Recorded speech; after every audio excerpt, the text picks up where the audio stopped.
கர்த்தருடைய பரிசுத்த நாமத்துக்கு மகிமை உண்டாவதாக. இந்த நாளிலும் உங்களுக்கான வேத வார்த்தைக்கு நேராய் உங்களை அன்போடு கூட அழைக்கிறோம். இந்த நாளின் தியானத்துக்கென்று ஏசாயா 35 அதிகாரம் 4வது வசனம். மனம் பதறுகிறவர்களை பார்த்து நீங்கள் பயப்படாதிருங்கள், திடன் கொள்ளுங்கள். இதோ உங்கள் தேவன் நீதியை சரிக்கட்டவும் உங்கள் தேவன் பதிலளிக்கவும் அவர் வந்து உங்களை ரட்சிப்பார். கர்த்தர் வந்து நம்மை ரட்சிக்கிறவராய் இருக்கிறார் என்று சொல்லுங்கள். யாரிடத்திலே? மனம் பதறுகிறவர்களை பார்த்து.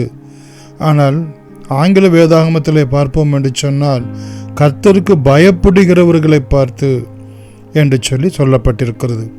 கர்த்தருக்கு பயந்து அவர் வழிகளிலே நடக்கிற மனுஷிக்கு பிரியமானவர்களே, தேவன் கொடுக்கக்கூடிய ஒரு பாக்கியம் என்ன? நீங்கள் பயப்படாதிருங்க, திடன் கொள்ளுங்கள். தேவனாகிய நான் வந்து உங்கள் நீதியை நான் சரி கட்டுவேன், உங்களுக்கு நான் பதில் அளிக்க வருகிறேன் என்று பிரியமானவர்களே உங்களுக்கு சொல்லப்படுகிறது.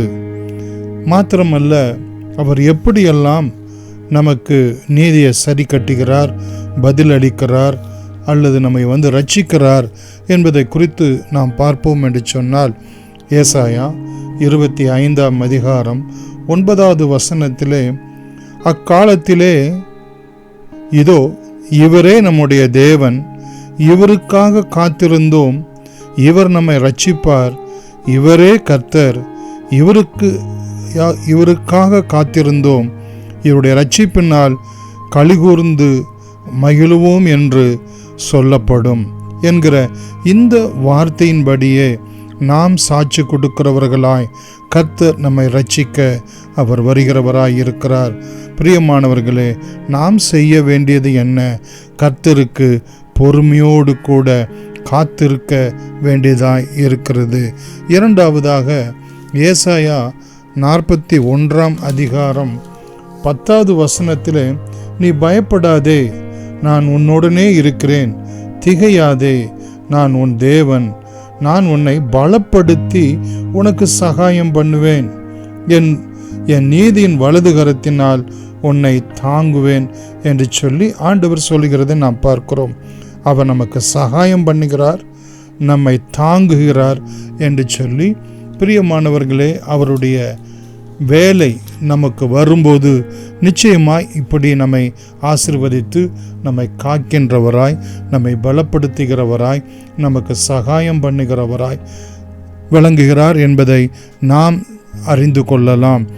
மூன்றாவதாக ஏசாயா 40 அதிகாரம் 10வது வசனத்திலே பார்ப்போம் என்று சொன்னால், இதோ கர்த்தராகிய ஆண்டவர் பராக்கிரமசாலியாக வருவார், அவர் தமது புயத்தினால் அரசாளுவார், இதோ அவர் அளிக்கும் பலன் அவரோடு கூட வருகிறது, அவர் கொடுக்கும் பிரதிபலன் அவருடைய முகத்துக்கு முன்பாக செல்லுகிறது. ஒருவேளை இந்த ஒரு வேத வசனம் கிறிஸ்து இயேசுனுடைய 2ஆம் வருகையை குறிக்கக்கூடிய ஒரு வசனமாக இருந்தாலும் கூட, பிரியமானவர்களே, அவர் நமக்கென்று வரும்போது நிச்சயமாகவே அவர் அளிக்கக்கூடிய பலன் அவரோடு கூட நமக்கென்று வருகிறது என்பதை இங்கே நாம் அறிந்து கொள்ளலாம். கர்த்தர் நல்லவர், அவருடைய கிருபை என்றும் உள்ளது.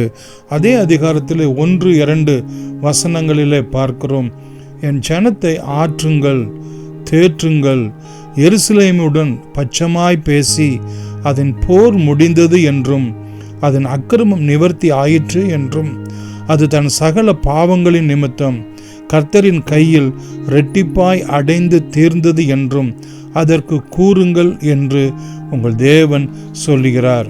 இங்கேயும் நாம் பார்ப்போம் என்று சொன்னால், பிரியமானவர்களே, நம்முடைய அக்கிரமத்தின் நிமித்தமாய், நம்முடைய பாவத்தின் நிமித்தமாய் தேவன்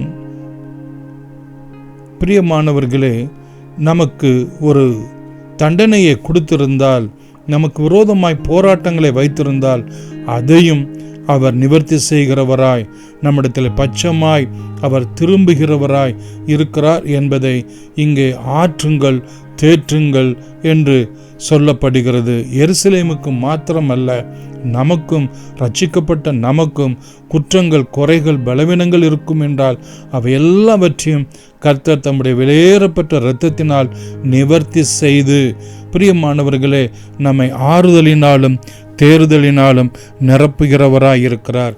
கடைசியாக பிரியமானவர்களே, ஏசாயா 51 அதிகாரம் 3வது வசனத்தை நாம் பார்ப்போம் என்று சொன்னால், கர்த்தர் சீயோனுக்கு ஆறுதல் செய்வார், அவர் அதன் பாழான ஸ்தலங்களையெல்லாம் தேறுதல் அடைய செய்து, அதன் வனாந்திரத்தை ஏதேனைப் போலவும் அதன் அவாந்தர வெளியை கர்த்தரின் தோட்டத்தைப் போலவும் ஆக்குவார். சந்தோஷமும் மகிழ்ச்சியும் துதியும் கீத சத்தமும் அதில் உண்டாயிருக்கும். பிரியமானவர்களே, நம்முடைய பாழான ஸ்தலங்களை கர்த்தர் தேறுதலடைய செய்து, ஏதேனைப் போலவும் கர்த்தருடைய தோட்டத்தைப் போலவும் அவர் ஆசீர்வதிப்பேன் என்று வாக்கு கொடுக்கிறார்.